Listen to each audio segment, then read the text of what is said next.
뉴스 시작합니다. 저는 동정민입니다. 3시간 전 모두가 무사하게 고국의 품으로 돌아왔습니다. 작전명 프라미스. 내전이 치열한 북아프리카 수단에서 우리 교민 28명을 구출해내는 작전 긴박했습니다. 수단 수도인 하루툼에서 항구 도시로 빠져나와 사우디아라비아를 거쳐 수송기 2번 갈아타고 서울 성남공항에 도착하자 탈출한 교민 첫 마디는 이것이었습니다. 죽는 줄 알았다. 사선을 넘나든 33시간의 탈출 과정을 김성규 기자가 첫 소식으로 전해드립니다. 서울공항 활주로에서 마중 나온 가족들이 초조하게 기다리고 공군 다목적 공중급유 수송기 시그너스가 착륙합니다. 수송기 문이 열리고 너무 고생했어요 진짜. 어제 죽는 줄 알았네. 무력 충돌이 발생한 수단에서 사선을 넘어온 우리 교민 28명은 안도감에 미소를 짓거나 긴장이 풀려 울먹이기도 합니다. 공항 너무 괜찮습니다. 많이 도와주셔서 안전하게 올 수 있었던 것 같습니다. 감사합니다. 수단 수도 하루툼의 한국 대사관에 모여있던 교민들은 이틀 전인 현지 시간 23일 새벽 45인승 버스에 몸을 실었습니다. 교민분들이 각자 떨어져 있었고 시간이 많이 걸리고 그랬었는데 그분들을 다 모아야만 철수를 할 수 있었기 때문에 끝까지 다 모은다는 일념으로 다 모으게 된 겁니다. 우리 군 수송기가 있는 포트 수단까지 820km 거리지만 안전이 확보된 경로를 찾아 1170km 정도를 돌아서 33시간 동안 이동했습니다. 교민들을 태운 수송기는 홍해를 건너 사우디 제다에 도착했고 곧바로 28명 모두 대형 수송기인 시그너스로 옮겨 타 한국으로 향했습니다. 50시간 넘게 이어진 작전명 프라미스는 성공적으로 마무리됐습니다. 국방부는 우리 교민만이 아니라 우방국과의 약속을 지킨다는 뜻도 담겼다고 설명했습니다. 특히 포트 수단까지 가는 육상 경로와 경호는 UAE가 주도했습니다. 정부는 교민들에게 숙소와 교통수단, 심리상담과 외상치료 등을 지원하기로 했습니다. 대한민국! 채널A 뉴스 김성규입니다. 프라미스 구출 작전 중 가장 긴박했던 순간은 1170km 육로로 수단을 빠져나오는 길이었습니다. 갑자기 버스가 고장나 멈춰선 그 6시간, 그야말로 피가 마르는 시간이었는데요. 김윤수 기자 보도 보시고 그 긴박했던 프라미스 구출 작전 아는 기자와 조금 더 들여다보겠습니다. 교민 28명을 태운 버스가 공항으로 들어옵니다. 아이를 안거나 짐을 들고 내리는 교민들의 표정은 지친 기색이 역력합니다. 나중에 한국 돌아가시면 그때는 이렇게 자유롭게. 앞서 교민들은 공항에서 1.3km 떨어진 수도 하루툼 대사관에 모였습니다. 가까이 있는 공항 대신 육로로 탈출할 수밖에 없었던 건 공항이 격전지였기 때문입니다. 밤에 계속 이제 전투기 날아다니고 이렇게 굉장히 총격 소리도 많이 들리고 그리고 이제 길거리에 이제 사람들 다 일반인들도 다 무기를 들고 다니고 이런 상황이어서 되게 좀 심각한 상황이었습니다. 버스 6대를 타고 우리 군 수송기가 대기하고 있는 포트 수단까지 육로로 가는 33시간의 탈출 여정은 더 숨막혔습니다. 중간중간엔 포탄 소리도 많이 들렸고요. 저희도 인터넷이 그러니까 통신이 제대로 잘 안 되는 게 가장 어려운 점 중에 하나였고요. 긴장 상태에서 계속 이제 가는 거가 조금 어려움이 있었고 저희 식사 같은 것도 어려움이 있었는데 약탈과 총격을 피해 수시로 경로를 바꾸다 보니 평소 이동거리보다 320km를 더 달렸습니다. 가끔 차를 멈춰 세우고 실시되는 검문은 피를 말리는 순간이었습니다. 호송을 덮던 UAE 차량이 고장나 6시간 넘게 발이 묶이는 위기도 닥쳤습니다. 김밥 같은 거 준비해 주셔가지고 가면서 첫날은 김밥을 먹고 둘째 날은 멈췄을 때 컵라면 같은 거 먹고 이러면서 그냥 버텼습니다. 우여곡절 끝에 포트 수단에 도착한 교민들은 우리 군용기에 오르고 나서야 안도의 한숨을 내쉬었습니다. 채널A 뉴스 김윤수입니다.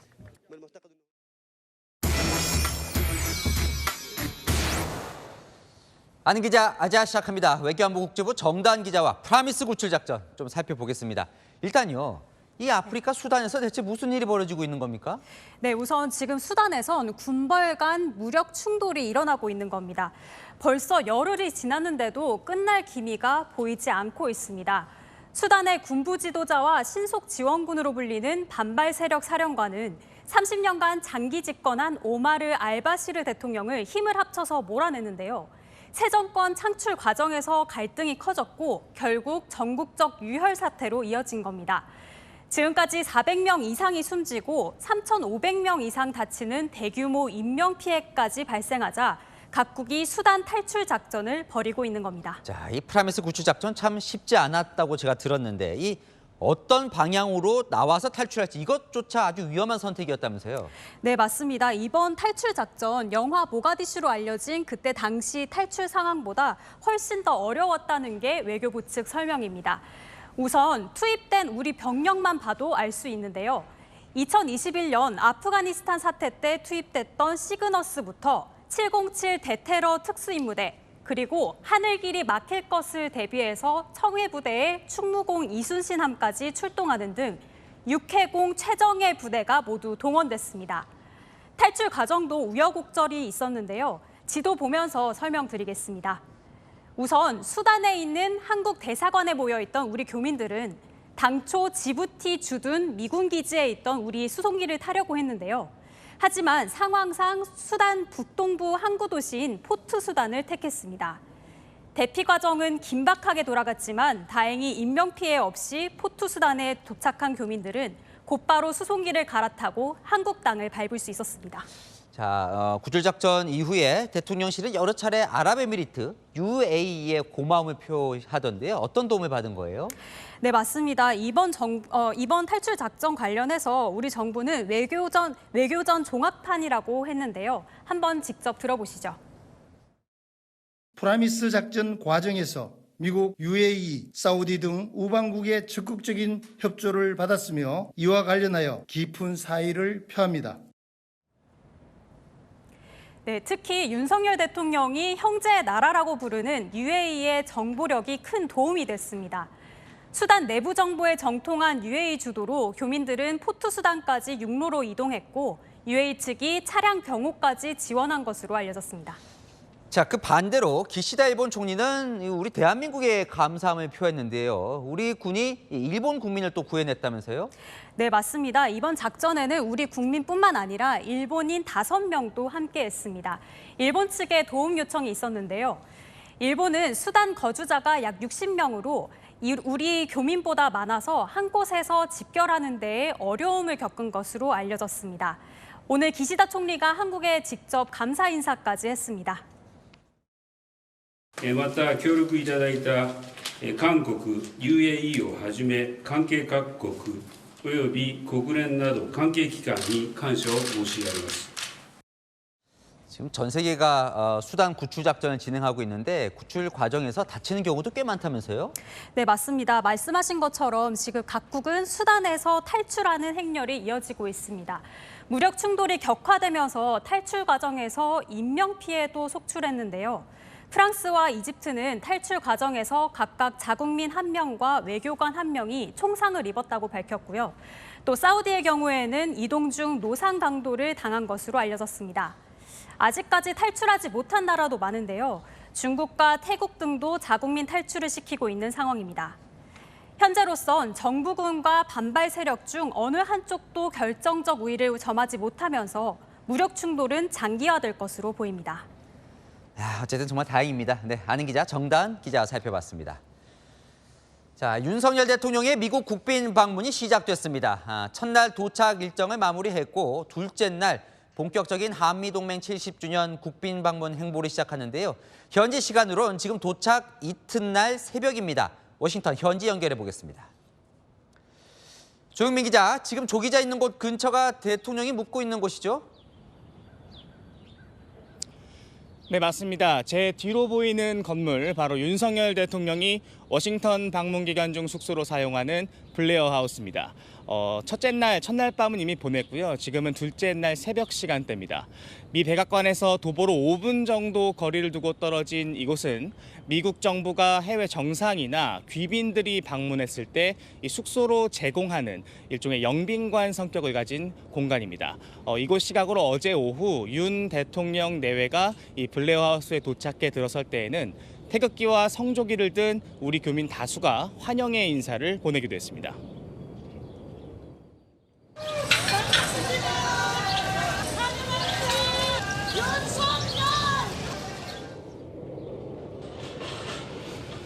네, 199년의 역사를 자랑하는 이곳에는 회의실과 접견실, 링컨 대통령이 침실로 사용했던 링컨룸, 서재, 식사 공간인 리 다이닝룸 등이 있습니다.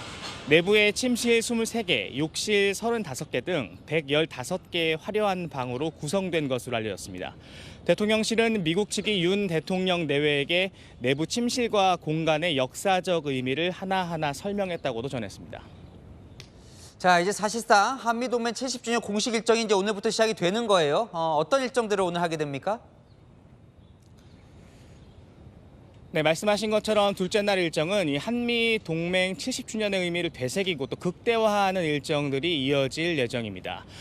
잠시 후 윤석열 대통령은 미국의 현충원 성격인 이 알링턴 공원을 찾아 헌화하면서 둘째 날 일정을 시작합니다. 이어 미국의 또 한국의 이 전현직 장병 300여 명과 오찬도 함께할 예정입니다. 특히 오후에는 윤석열 대통령 내외가 이 조 바이든 미국 대통령 내외와 함께 한국전 참전 기념공원을 찾을 예정입니다. 이 한미 정상회담에 앞서 두 정상이 처음 만나는 자리인데 특히 이번 한미 정상회담에서는 한국에 대한 미국의 이 해고산을 강화하는 내용을 담은 별도의 공동 성명 문건이 처음으로 발표될 계획입니다. 지금까지 미국 워싱턴에서 채널A 뉴스 조용훈입니다. 네, 윤석열 대통령의 도착 첫날 일정도 살펴보겠습니다. 영업사원 1호를 자처하는 윤 대통령의 세일즈 외교로 시작했는데요. 넷플릭스 공동대표를 만나 K 콘텐츠의 3조 원 투자 유치를 이끌어냈습니다. 워싱턴에서 노은지 기자가 보도합니다. 윤석열 대통령이 미국 워싱턴 인근 앤드류스 공군기지에 도착하자 태극기와 성조기를 든 미군 의장대가 도열합니다. 미국 백악관과 국무부 인사들이 국빈 방문한 대통령 내외의 도착기를 맞았습니다. 숙소인 블레어 하우스로 이동해 첫 공식 일정으로 테드 서렌도스 넷플릭스 공동대표를 만났습니다. 이 자리에서 넷플릭스는 4년간 한국 드라마, 영화와 리얼리티 쇼 등에 25억 달러, 우리 돈 3조 3천억 원을 투자하겠다고 밝혔습니다. 대한민국 콘텐츠 산업과 창작자 그리고 넷플릭스 모두에게 큰 기회가 될 것입니다. 넷플릭스의 파격적인 투자 결정을 진심으로 찬양합니다. 25억 달러는 넷플릭스가 2016년 한국에 진출한 이후 지난해까지 투자한 금액의 2배에 달하는 액수입니다. 서렌도스 대표는 전 세계의 34개 언어 자막으로 나갈 정도로 한국 콘텐츠가 확장됐다며 K 콘텐츠의 영향력을 강조했습니다.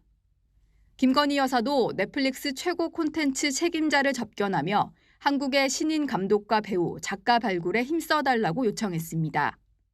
이어 진행된 동포간담회에서 윤 대통령은 한미 동맹의 의미를 강조했습니다. 지금의 한미 동맹에서 더 나아가 미래로 전진하는 행동하는 동맹이라는 획기적이고 역사적인 이정표를 만들고자 합니다. 윤 대통령은 오늘 오후 미국 기업들과 만나 한국 첨단 기업에 대한 투자 유치에 나서며 세일즈 외교를 이어갑니다. 미국 워싱턴에서 채널A 뉴스 노은지입니다. 워싱턴은 지금 온통 태극기 물결로 가득 차 있습니다. 국빈 방문이라 도심 곳곳에 태극기가 성조기와 나란히 걸려 있거든요. 교민들은 기대도 크고 그만큼 바라는 바도 명확합니다. 워싱턴 이은우 특파원이 현지 소식 전해왔습니다. 백악관 옆으로 보이는 미국 연방정부의 업무용 건물. 성조기와 함께 태극기가 입구에 나란히 걸렸습니다. 백악관 바로 앞에 위치한 도로입니다. 2km 정도 되는 이 도로를 따라서 태극기와 성조기가 함께 개양돼 있습니다.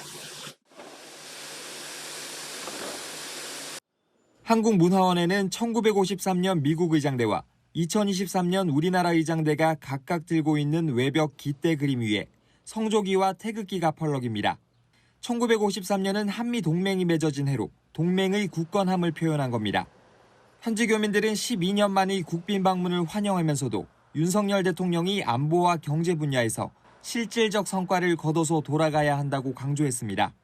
환영하지만 막중이에요. 방어해준다고 하지만은 거기서 갑자기 무슨 일이 있을 줄 알아요. 해결하고 좀 동의를 받아갖고 돌아가야지. 이렇게 대통령 오시고 또 경제적으로 서로 이렇게 그 빅딜이 오가고 하면 아무래도 미국 사람들 인식이 달라지지 않겠어요? 미 의회 상하원은 윤 대통령의 국빈 방문을 환영하는 결의안을 발의했고 백악관도 기념비적인 방문이라고 평가했습니다. This visit also marks 70 years of the US-ROK alliance, and we're looking forward to the next 7 decades.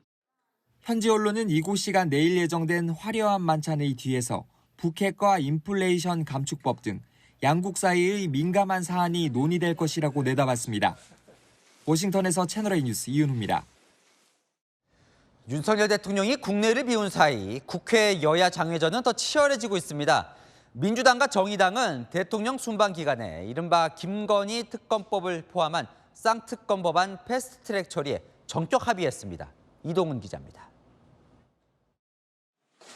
더불어민주당과 정의당은 김건희 여사 주가 조작 의혹과 대장동 50억 클럽 의혹 특검 법안을 모레 본회의에서 신속 처리 안건 패스트트랙으로 지정하기로 합의했습니다.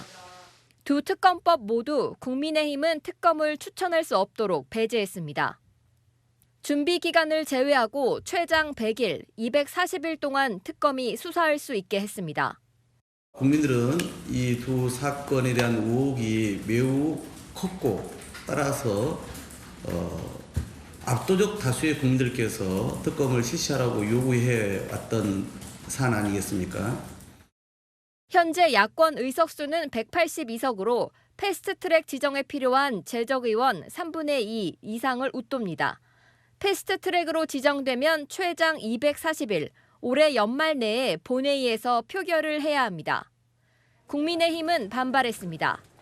정치적으로 많은 어려움에 처한 이 상황을 타개하기 위한 수단으로 지금 양특검을 추진한다고 그렇게 저희들은 판단하고 있습니다. 윤 대통령이 100년 전 일로 일본이 무릎을 꿇어야 하는 것을 받아들일 수 없다고 한 외신 인터뷰를 두고도 공방이 벌어졌습니다. 상식 부족 망언 리스크로 무식하면 용감하다는 말이 맞다고 느껴지는 세상이 되었습니다. 국민을 선동하는 것은 국익을 내팽개치는 반국가적 행태가 아닐 수 없습니다. 대통령실 고위 관계자는 한일 안보 협력이 안 되면 국익과 국민에 피해가 간다는 의미라고 설명했습니다. 채널A 뉴스 이동훈입니다. 네, 이 돈봉투 의혹과 관련해 송영길 전 민주당 대표가 검찰 자진 출두를 고민 중입니다. 하지만 검찰은 생각이 전혀 다릅니다. 기습 출석하면 돌려보낼 것이라고 못 박았습니다. 박건영 기자입니다. 전당대회 돈봉투 사건을 수습하겠다며 귀국한 송영길 전 민주당 대표. 검찰은 주위 사람들을 불러서 주변을 돌기보다는 오늘이라도 저를 소환하면 적극 응하겠다는 말씀을 드리겠습니다. 오늘 민주당에 온라인 탈당계를 제출하고 검찰 조사에 대비해 변호인을 선임한 걸로 전해졌습니다. 송 전 대표 측근은 송 전 대표가 오늘이라도 검찰에 나가겠다는 입장이라며 변호인이 검찰에 이런 의사를 전달했다고 밝혔습니다. 정치권과 법조계 일각에선 송 전 대표가 향후 검찰의 구속영장 청구 가능성에 대비해 수사에 협조하고 도주 우려가 없다는 점을 강조하려는 뜻으로 해석합니다. 검찰은 돈봉투 조성, 전달자 조사가 먼저라는 입장입니다. 검찰 관계자는 조사 일정이 사전 조율되지 않으면 송 전 대표가 기습 출석해도 조사받지 못할 것이라고 못 박았습니다. 앞서 검찰은 송 전 대표를 피의자로 입건하고 출국을 금지시켰습니다. 검찰은 오늘 돈봉투 조성과 살포에 관여한 혐의를 받는 강래구 한국감사협회장을 다시 불러 조사했습니다. 구속영장이 기각된 뒤 첫 소환입니다. 언젠가는 말할 날이 있겠죠. 네, 오늘은 성실히 받겠습니다. 검찰은 강 회장이 스폰서로 지목한 사업가 김모 씨 등도 조사해 강 회장에 대한 구속영장을 재청구할 방침입니다. 채널A 뉴스 박건영입니다. 자, 이런 가운데 민주당 강성 지지자들 사이에서는 송 전 대표를 찬양하는 분위기가 확산되고 있습니다. 이재명 대표는 이틀째 관련 언급을 자제하고 있습니다. 김유빈 기자입니다. 믿는다 송영길, 선당우사 송영길 등 응원 플랜카드를 든 지지자들이 송영길 전 민주당 대표가 모습을 드러내자 연신 환호성을 지릅니다.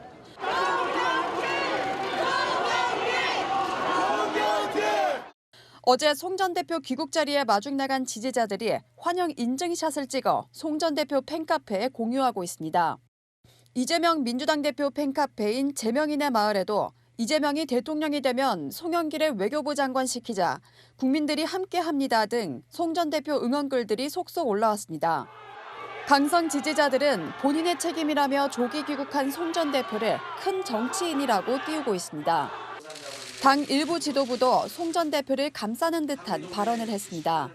좀 야박하지 않나 그런 생각이 듭니다. 반면 이재명 대표는 이틀째 송 전 대표 언급을 자제했습니다. 송 전 대표가 출국 금지 조치됐는데 여기서 좀 어떻게 보세요? 우리 박순자 의원 수사는 어떻게 돼갑니까?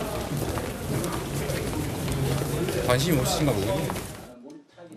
국민의힘은 민주당을 유해 정치 집단으로 규정했습니다. 이러한 송 전 대표 그리고 송 전 대표 결정을 방관하는 민주당, 심지어 영웅시하는 민주당 인사 및 지지자들의 행태는 참으로 개탄스럽기 이를 데 없습니다. 이태규 국민의힘 의원은 송영길을 연호한 공항의 추태는 국민을 졸로 보지 않고서는 불가능한 일이라고 비판했습니다. 채널A 뉴스 김유빈입니다. 문재인 전 대통령이 책방지기가 됩니다. 오늘 평산마을에 책방 현판을 내걸었는데요. 김경수 전 경남지사는 다음 달 영국으로 떠납니다. 홍진우 기자입니다. 흰천을 걷어내자 명패가 모습을 드러냅니다. 문재인 전 대통령이 사저 근처에 마련한 평산 책방이 3개월여의 준비를 마치고 오늘 문을 열었습니다. 문 전 대통령은 일찌감치 책방에 나와 주민들과 지지자들을 맞았습니다. 개점을 기념해 다가를 나누며 책방이 평산마을의 사랑방 역할을 넘어 명소가 되길 희망한다고 했습니다. 평산 책방이 평산마을과 지산리의 명소가 되고 또 브랜드가 돼서 지역 경제에도 도움이 되고 또 자랑거리가 되기를 기대합니다. 142제곱미터 규모 책방엔 평소 문 전 대통령이 즐겨 읽던 소장 도서와 기증받은 도서 등 3천여 권이 마련됐습니다. 책방 운영은 재단법인 평산책방과 마을 주민들이 참여한 운영위원회가 맡고 내일부터 본격 운영에 들어갑니다. 문 전 대통령은 책방지기를 자처하며 책친구로 이름 붙인 온라인 북클럽을 구상하기도 했습니다. 퇴임 전 조용히 잊혀져 살고 싶다던 문 전 대통령. 퇴임 후 SNS에 추천 도서를 올리며 정치, 사회적 이슈에 대해 견해를 직간접적으로 밝혀왔습니다. 정치권 일각에선 책방이 친문계 정치인들의 구심점 역할을 할 거란 관측도 나옵니다. 이런 가운데 지난해 말 특별 사면된 노무현 문재인 전 대통령의 참모 김경수 전 경남지사는 1년간 영국에 유학한다는 계획을 오늘 밝혔습니다. 정치는 반대하는 사람들까지 포용해 함께하는 거라며 민주당이 국민들이 바라는 방향으로 어떻게 혁신해 나갈 건지 고민하는 게 중요하다고 말했습니다. 다만 내년 총선 이후 정치적 역할을 묻는 질문엔 말을 아꼈습니다. 채널A 뉴스 홍진우입니다. 마약 정치, 추미애 한동훈 두 전현직 법무부 장관이 이 단어로 맞붙었습니다. 김민곤 기자입니다. 연일 마약 범죄 소탕을 강조하고 있는 한동훈 법무부 장관. 마약의 가격이 뭐 피자 한 판 값이라고 제가 얘기해서 많이 얘기 들고 이거 펜타닐 같은 거는 뭐 만 원대거든요. 악소리 나게 강하게 처벌할 겁니다. 그런데 추미애 전 법무부 장관이 한동훈 장관을 SNS로 저격했습니다. 한 장관이 마약 정치로 주목받으려는 조급함이 자꾸 보인다며 정치하고 싶으면 내려와서 하라고 한 겁니다. 지난 정권에서 마약 수사를 못했다면 당시 검찰총장인 윤석열 대통령 책임이라며 한 장관의 누워서 침 뱉기라고도 했습니다. 한 장관도 물러서지 않았습니다. 청소년과 국민을 보호하려고 마약 잡겠다고 하는데 거기서 정치가 왜 나오는지 모르겠다며 응수했습니다. 추미애 전 장관이 새로 만드신 신조신가 보죠. 마약을 근절하려는 노력을 방해하려는 것, 그것이 마약 정치라고 생각합니다. 전현직 법무부 수장인 두 사람은 2년 전에도 정경심 전 교수 2심 판결을 놓고 서로를 한동훈, 추미애 씨라고 부르며 불편한 감정을 대놓고 드러냈습니다. 채널A 뉴스 김민곤입니다.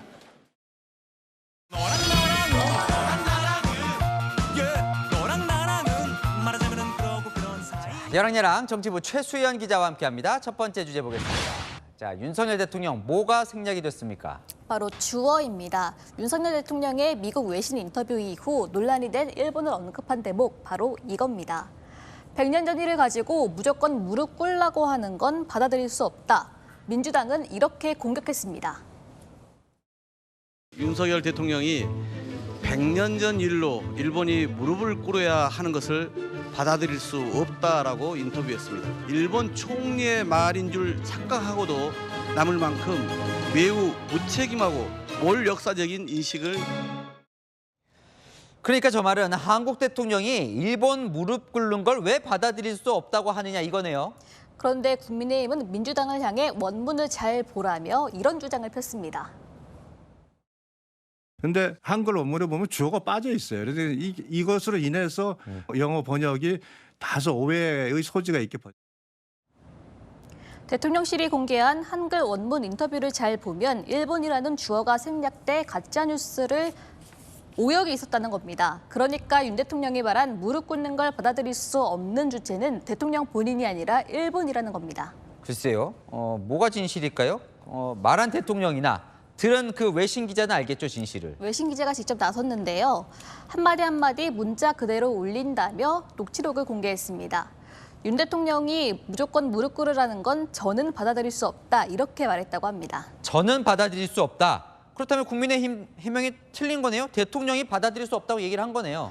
네, 민주당은 제2의 바이든 날리면 사채냐고 비꼬았는데요. 국민의힘도 난처한 분위기입니다. 워싱턴 포스트 기자가 녹취록을 공개를 했거든요. 아니 그건 대통령이 발언하니까 대통령실에다 물어봐야지 우리 당에다 물어보세요. 국가 안보가 아주 심각하게 어려운 상황에서 이 일본과의 관계 개선의 불가피성을 설명한 그런 취지입니다. 당사자인 유 수석 대변인은 사실관계 확인이 미흡했다. 더 신중하도록 하겠다며 실수를 인정했습니다. 결과적으로는 불을 끓여다 좀 지름골이 됐군요. 자, 다음 주제 보겠습니다. 민주당 양이원영 의원인데 또 가짜뉴스에 물음표가 붙었네요. 네, 민주당 양이원영 의원이 가짜뉴스를 생산했다는 비판을 받았습니다.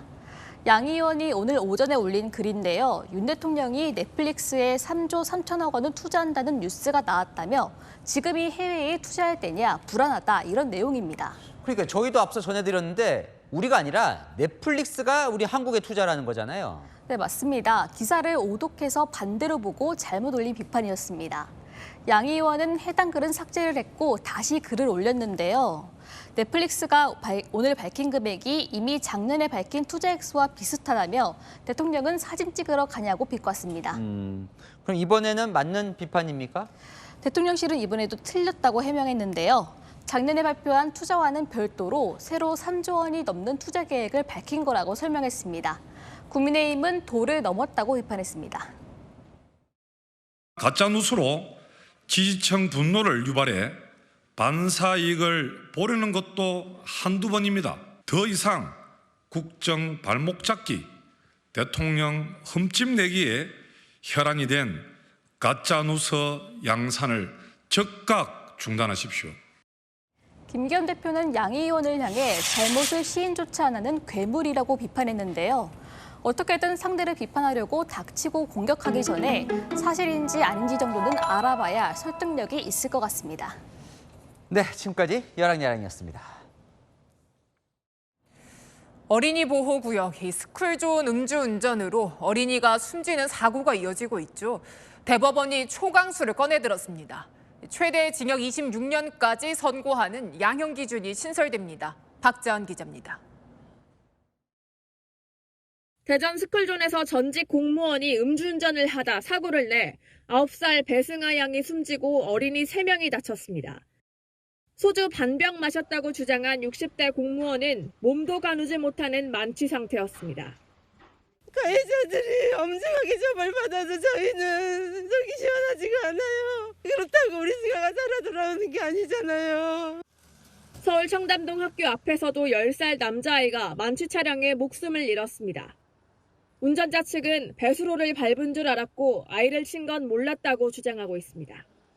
스쿨존에서 교통사고를 내 어린이를 사망하게 하면 최대 무기징역으로 처벌이 가능한 민식이법이 있지만 지난해 스쿨존 교통사고 1심 판결 69건 가운데 실형이 선고된 건 1건에 불과한 게 현실입니다. 대법원 양형위원회가 스쿨존 교통사고 양형 기준을 새로 만들었습니다. 혈중 알코올 농도 0.2% 이상으로 음주운전을 하다 어린이가 사망하면 최대 징역 15년, 사망사고 후 도주하거나 시신을 유기하면 최대 징역 26년까지 선고하도록 권고했습니다. 이전까진 사고가 발생하지 않는 음주운전에 대해서 양형 기준이 없었지만 앞으로는 최대 징역 4년 선고가 가능합니다. 음주 측정 거부 시에도 최대 징역 4년형에 처할 수 있습니다. 새 양형 기준은 오는 7월 이후 재판에 넘겨진 사건부터 적용됩니다. 채널A 뉴스 박지한입니다. 하다 이 태국 마약 주지까지 판을 치고 있습니다. 태국에서 몰래 들여와서 국내에 있는 태국인들끼리 사고 팔았다는데요.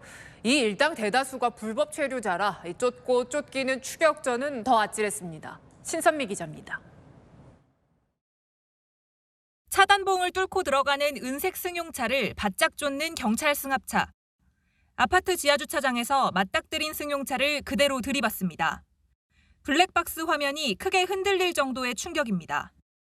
급격한 방향 전환과 어린이 보호구역에서의 과속주행, 정지 신호등 무시, 중앙선을 넘나든 질주까지 아찔한 도주극은 경찰 승합차와의 정면 충돌로 끝이 났습니다.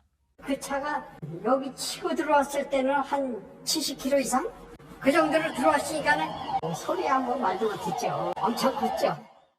현장에서 체포된 승용차 운전자는 30대 태국인, 마약 판매 조직 총책인 A씨입니다. 차 안에선 각성제와 필로폰을 섞은 합성 마약인 야바 4,500정이 나왔습니다.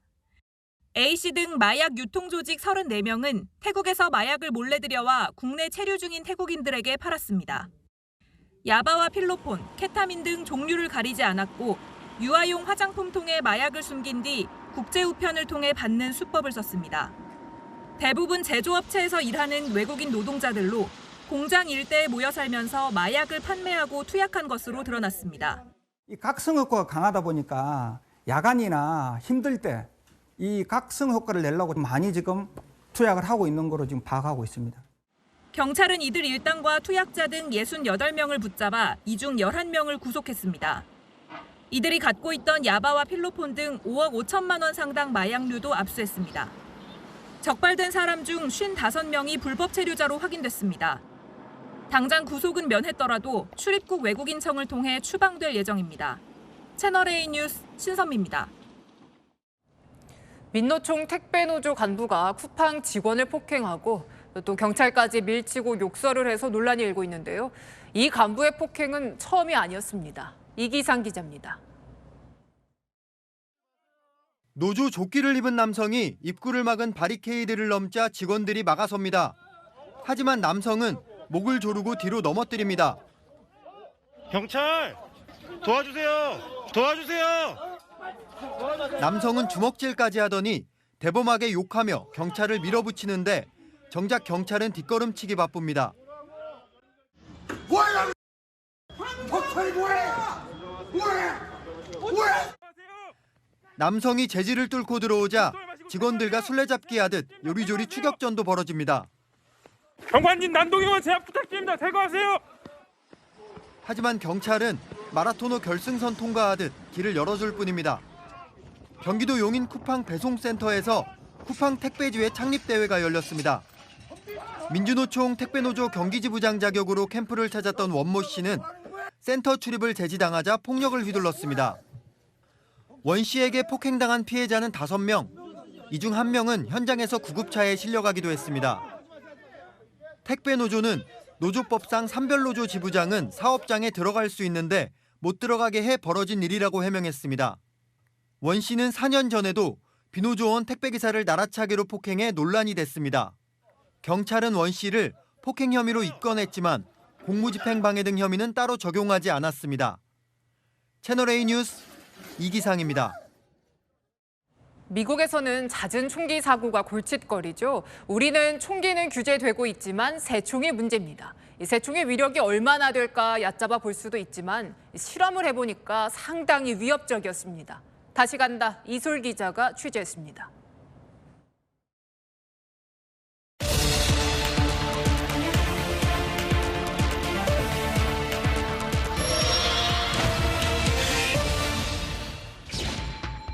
컴컴한 새벽 멀쩡하던 유리창에 조각조각 금이 갑니다. 한 카페에 쇠구슬이 날아들었습니다. 인근 주민이던 50대 남성이 넓은 유리창이 깨지는지 확인해보고 싶었다며 4차선 도로 건너편에서 새총으로 쇠구슬을 쏜 겁니다. 가게 문을 닫은 상황이라 인명피해는 없었습니다. 밖에서 보면 거울처럼 보여요. 이렇게 쳐다보면은 이제 떨리는 거죠. 나쁜 일이 생길까, 무슨 해코지 할까 그런 불안함이 계속 있을 것 같아요. 남성은 두 곳에서 쇠구슬 테러를 저질러 징역 8개월에 집행유예 3년을 선고받았습니다. 지난 5일엔 경기도 부천에서 가정집 30여 곳을 돌아다니며 쇠구슬 테러를 벌인 40대가 경찰에 붙잡혔습니다. 지난달 17일엔 인천 송도의 한 아파트 29층에서 100m 거리의 다른 동 이웃집 3곳에 쇠구슬을 쏜 60대가 입건됐습니다. 이유는 어이없게도 쇠구슬이 어디까지 날아가나 호기심에 쐈다는 것이었습니다. 문제는 소음도 없고 발사 장소도 찾아내기 어렵다 보니 용의자 추적이 쉽지 않다는 점.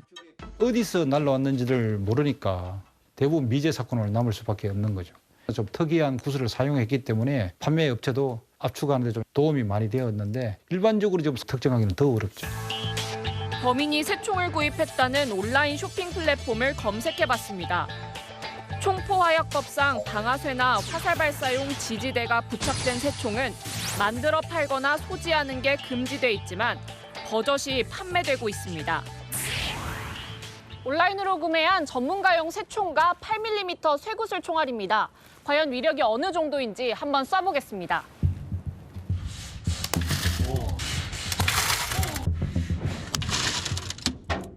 전문가가 아닌 제가 쐈는데도 쇠구슬은 자동차 창문을 뚫고 들어갔고 창문 전체에 금이 갔습니다.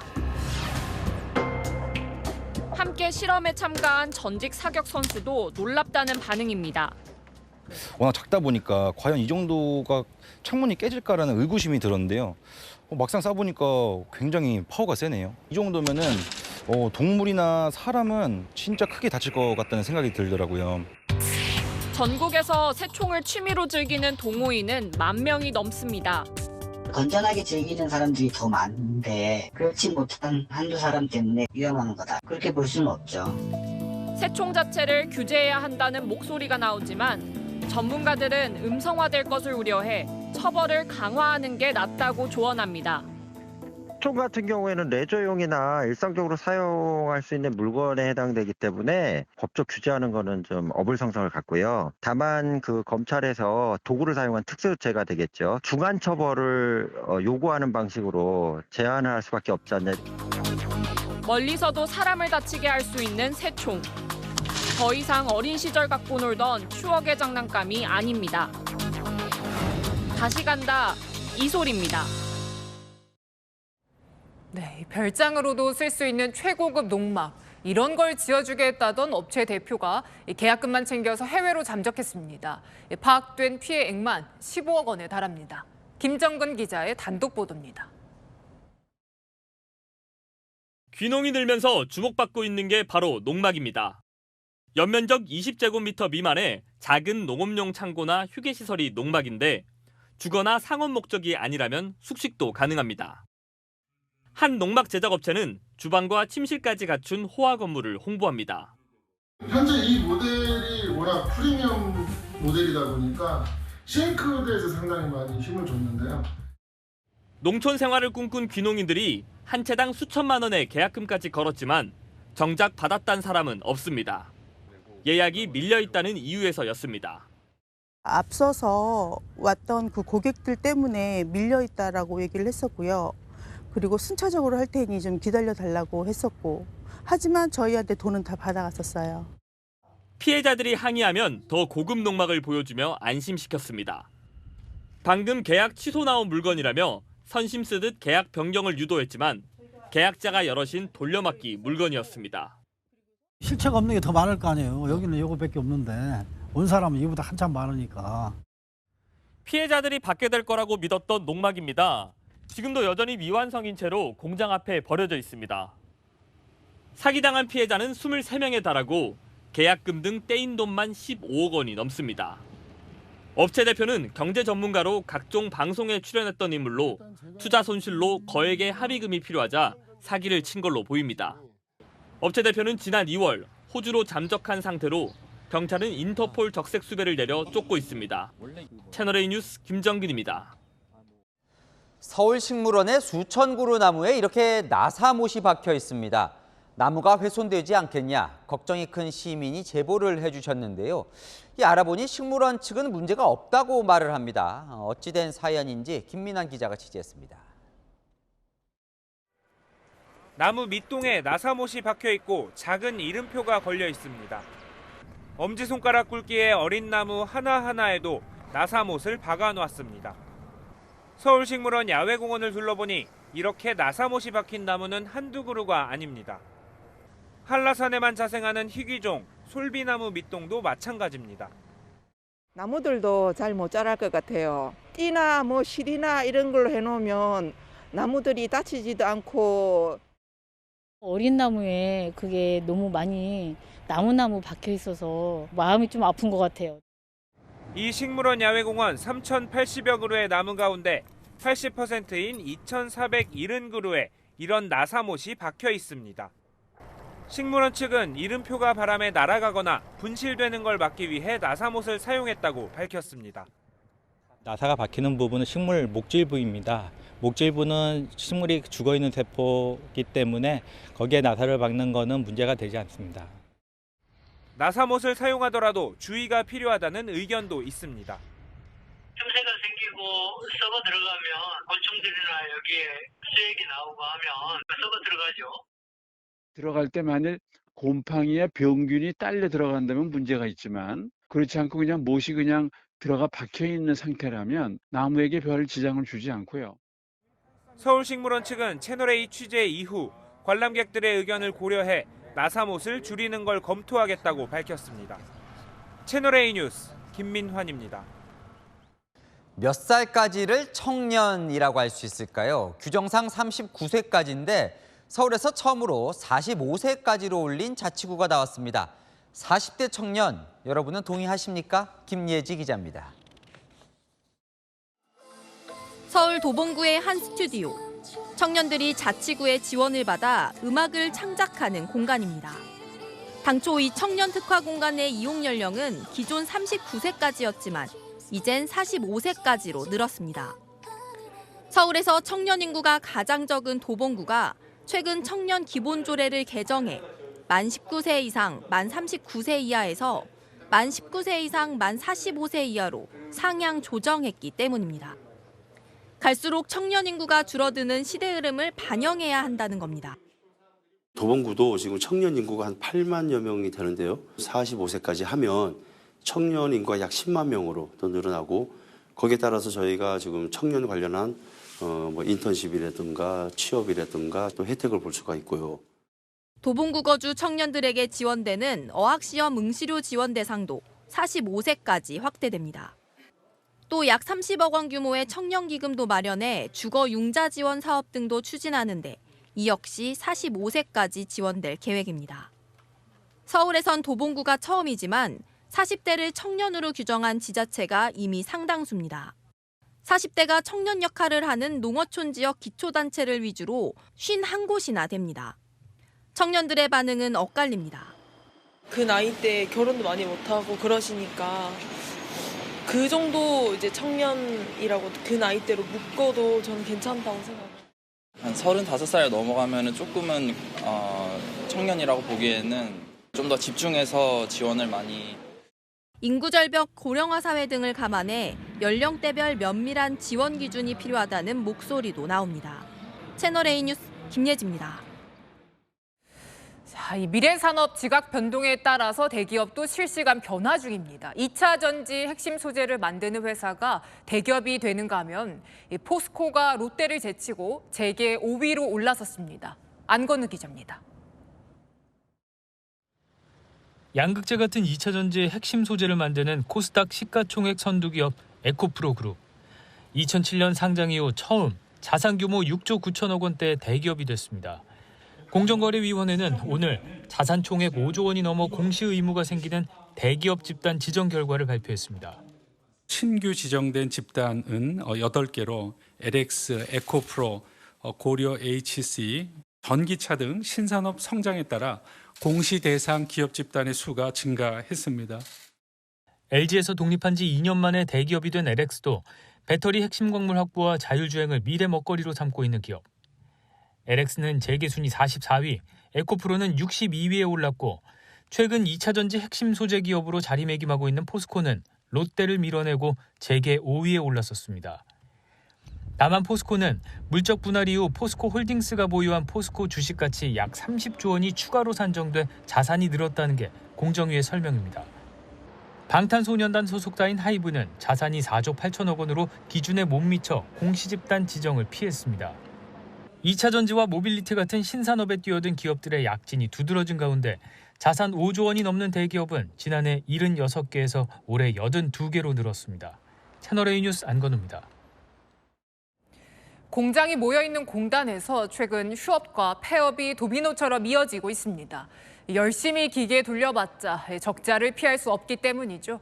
안보겸 기자가 활기를 잃은 발원공단에 다녀왔습니다. 경기 안산시 반올공단의 한 섬유공장. 지난해 말 폐업을 결정하고 공장을 철거하고 있습니다. 얼마 전에 이제 넘어지고 원단 같은 짜투리 같은 거 가지고 나갔고요. 일이 없어가지고 나야. 원자재 가격이 급등하자 일주일에 2, 3일만 설비를 가동하는 공장들도 늘고 있습니다. 공장을 한번 돌릴 때 적은 온도로 가지고 돌리면 부담이 더 큰 경우가 가스값, 스팀값, 그리고 이자 이런 것들 때문에 비용이 더 많이 들어가기 때문에 해외 고객사와의 계약을 지키려고 한 원단업체는 적자를 감수하며 공장을 돌립니다. 제조 원가의 한 12% 내외로 들어가던 게 지금은 한 35%까지 올라갔습니다. 표현을 하자면 한 110원 정도를 들여서 제조를 해가지고 100원에 판매하니까 이게 얼마나 견딜 수 있을지 모르겠네요. 공장들이 하나둘 사업을 접자 공단 내 식당도 영업을 중단했습니다. 오늘 발표된 1분기 국내 총생산 GDP는 소비 증가 영향으로 0.3% 성장하며 역성장을 벗어났습니다. 하지만 경제 성장률에 대한 순수출 기여도가 24년 만에 처음으로 4분기 연속 마이너스를 보이는 등 한국 경제의 성장 엔진인 기업들은 휘청이고 있습니다. 채널A 뉴스 안보겸입니다. 네, 1890년대에 찍힌 광화문 풍경을 보면요. 지금과는 다릅니다. 무대처럼 올라온 월대가 있었죠. 왕의 소통 공간으로 광화문의 위상을 상징하기도 했는데요. 일제가 전차 선로를 깔면서 훼손했던 월대가 다시 복원됩니다. 발굴 현장에서 권솔 기자가 보도합니다. 일직선이었던 광화문 앞 도로가 지난해부터 휘어지게 된 건 그 아래 경복궁의 유적 월대가 발견됐기 때문입니다. 문화재청은 오늘 이 월대 발굴 현장을 공개했습니다. 월대는 150여 년 전 대원군이 경복궁을 중건할 때 설치한 넓은 진입로입니다. 당시 그림과 사진을 보면 계단과 난간, 높게 쌓아 올린 구조물이 선명합니다. 평평해진 지금의 모습과는 딴판입니다. 광화문의 그런 위상을 보여주는 가장 중심적인 특징이었는데 광화문의 격을 높게 보이기 위해서 일반 지면보다 단을 높여서 장식적으로 만든 그런 공간입니다. 월대 중앙부엔 폭 7m의 어도가 있었던 것도 확인됐습니다. 경복궁 안쪽부터 이어지는 왕의 길입니다. 경복궁 중건공사를 기록한 경복궁 영건일기엔 월대를 쌓기 위해 인부들이 4만 번이나 흙을 퍼날랐다고 기록돼 있습니다. 왕의 길 아랫부분과 월대 계단 등은 일제가 1923년 전차 선로를 설치하면서 훼손됐습니다. 문화재청은 오는 10월까지 월대를 복원해서 시민들에게 공개하겠다고 밝혔습니다. 채널A 뉴스 권솔입니다. 여전히 동쪽 곳곳으로는 봄비가 이어지고 있습니다. 비는 늦은 밤이면 잦아들겠고요. 내일 아침까지 남부 내륙에는 매우 짙은 안개가 예상됩니다. 교통안전에 주의하셔야겠습니다. 내일 전국이 흐리다가 오후부터 점차 맑은 하늘 드러날 텐데요. 다만 중부지방은 새벽부터 오전 사이에 비가 조금 더 내리겠습니다. 서울 등 중부와 전북으로 5mm 미만의 약한 비가 예상됩니다. 한편 서울 등 수도권은 여전히 대기가 건조한데요. 내일 전국에 바람도 강하게 불어서 화재 사고에 주의하셔야겠습니다. 내일 출근길은 오늘보다 더 쌀쌀합니다. 서울은 9도, 대전과 대구 8도로 출발해서 한낮에는 서울과 전주 15도, 광주는 17도가 예상됩니다. 주 후반에는 다시 봄 기운이 짙어지겠고요. 토요일 남부지방에 비 소식이 있습니다. 날씨였습니다. 프라미스 구출 작전. 아프리카 수단을 빠져나오는 사선에서 우리는 아랍에미리트가 건네준 정보를 믿고 내달려 탈출에 성공했습니다. 그렇게 탈출할 때 방탄차로 도움이 필요한 일본인도 함께 데려왔죠. UAE는 한국을 돕고 한국은 일본을 도운 거죠. 외교가 그런 겁니다. 힘들 때 도와주는 것. 한미동맹 70주년, 피로 맺은 친구라 부르는 한미 정상회담이 열립니다. 굳은 신뢰로 서로를 돕는 바로 이 마음이라면 최고의 성과를 낼 수 있지 않을까요? 마침표 찍겠습니다. 프라미스 공동작전 뉴스에 마칩니다. 감사합니다.